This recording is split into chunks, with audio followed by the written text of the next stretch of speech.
প্রভু, আপনি তো স্বয়ং মহাকাল।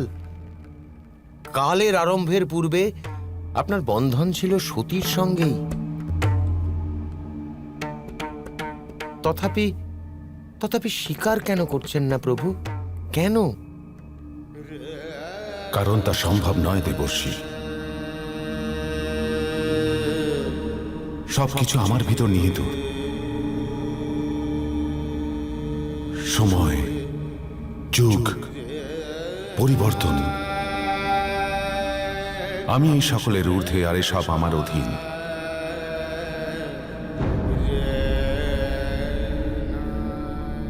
কিন্তু সতীর জন্ম এক মানব শরীর নিয়ে হয়েছে, আর পঞ্চতত্ত্ব নির্মিত মানব শরীরের আয়ু, স্মৃতি আর অনুভূতি এ সকলই সীমাবদ্ধ।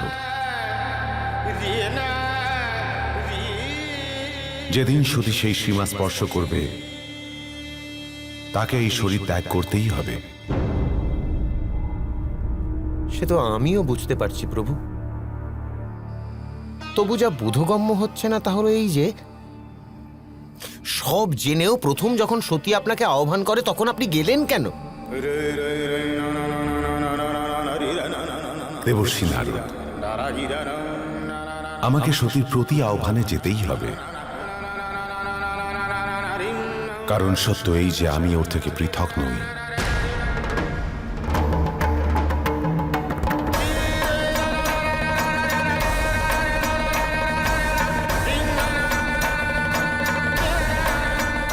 কিন্তু সত্য এও যে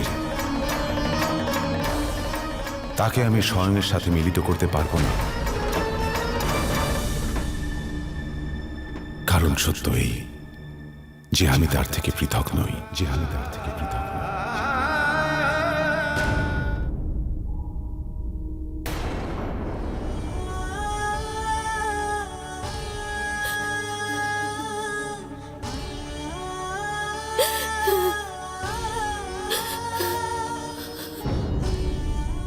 মাতা, আমি মাতার সঙ্গে কথা বলি। হতে পারে ওনার কাছে এর কোনো উপায় আছে। সতী, তুই একথা কেন ভুলে যাচ্ছিস যে প্রসূতি তোর মাই নয়, প্রজাপতি দক্ষের পত্নীও বটে, আর স্বয়ম্ভু মনুর পুত্রী। তুই এক কাজ কর, প্রথমে তুই ওনাকেই পত্র পাঠ করা, তারপর দেখা যাক ওনার প্রতিক্রিয়া কেমন। তারপর চিন্তা করা যাবে ওনাকে কথা বলা যাবে কি যাবে না।